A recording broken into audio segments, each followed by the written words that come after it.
এরকম সুন্দর গ্লোই একটা রিসেপশন লুক গরমের দিনে কি তোমরাও তোমাদের স্পেশাল ডেতে পেতে চাও? বা তোমরাও এরকম তোমাদের ব্রাইডকে সাজাতে চাও?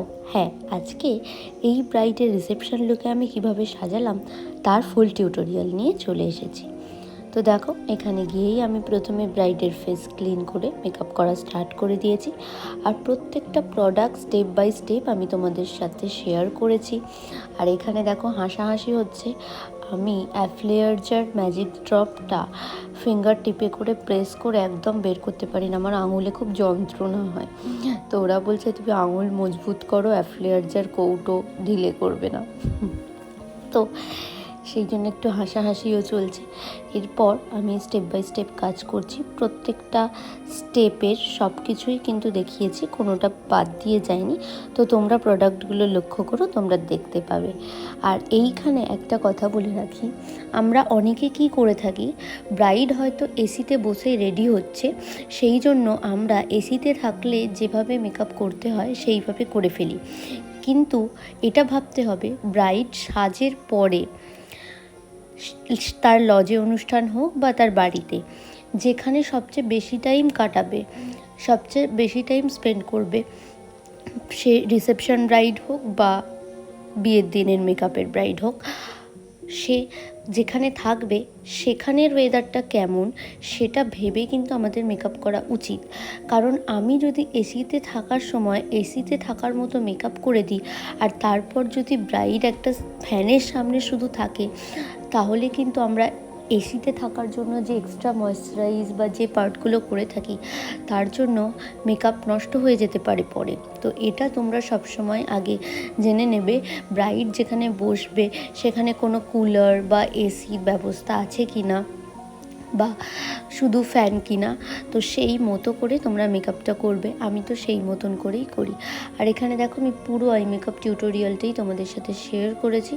আমি এখানে কোনো প্রমিনেন্ট কাট করে স্পটলাইট করিনি, জাস্ট মিডিলটা ক্লিন করে নিয়েছি একটা ফ্লাপি শেডিং ব্রাশ দিয়ে। তো তোমরাও চাইলে এরকম করতে পারো, আবার প্রমিনেন্ট কাটও করতে পারো। আর এইটা হচ্ছে আমার খুব প্রিয় একটা সিমার প্যালেট, ফেরারুসি সিমার প্যালেট, তোমরা দেখে থাকবে, যেটা আমি বারবারই ইউজ করি।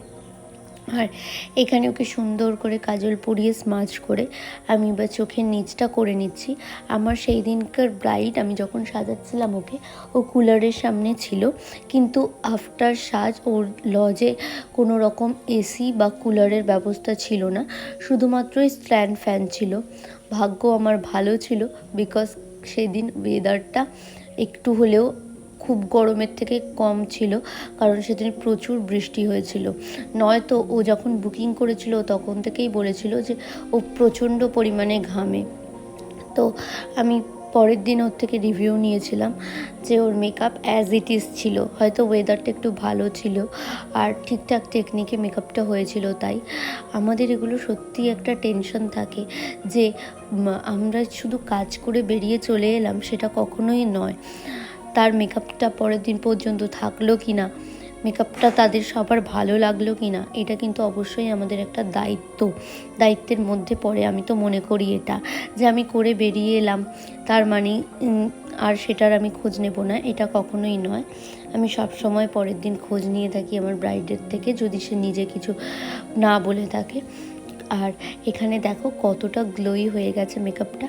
আর এই লিপস্টিক শেডটা রেডের ওপর একটু মেরোনিস রেড, যেটা ডাস্কি স্কিন টোনের জন্য একদম পারফেক্ট। এই শেডটা আমি দুটো লিপস্টিক মিশিয়ে সবসময় রেডি করি।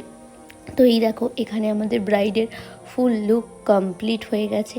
প্রথমে ভেবেছিলাম বার্ন করে দেবো, যেহেতু গরম হবে। তারপর ভাবলাম না, ফ্রন্টে হেয়ারটা এনে রাখি, ওকে বার্ন যেহেতু বিয়ের দিনও করেছিলাম রিসেপশনে, একটু ডিফারেন্ট কিছু থাকুক। আর এখানে ওকে সবাই বলছে এত মিষ্টি লাগছে, আর ও হাসছে। তো এখানে সিঁদুর পরিয়ে last but not the least, মেকআপের লাস্ট পার্ট চলছে, যেহেতু রিসেপশন ব্রাইড, আমরা মেকআপটা শেষ করার পথে। তো তোমরা অবশ্যই কমেন্ট করে জানিও তোমাদের কেমন লাগলো, আর এই ভিডিওগুলো ইউজফুল হচ্ছে কি। ওকে, তো এটা হচ্ছে মুনাইয়ের রিসেপশন লুক। ও আজকেও কিছু বলেনি, ওকে আমি আমার ইচ্ছা মতোই আজকেও সাজিয়েছি। একটু জানবো যে কেমন লাগলো। খুব সুন্দর হয়েছে, সব কিছু পছন্দ হয়েছে। আগের দিন সবাই কেমন বললো? খুব সুন্দর হয়েছিল। সবার পছন্দ হয়েছিল? সবার পছন্দ। মেকআপ স্টে করেছিল? ও, তো টাটা সবাইকে, ভালো থেকো সবাই, আবার দেখা হবে অন্য কোনো ভিডিওতে।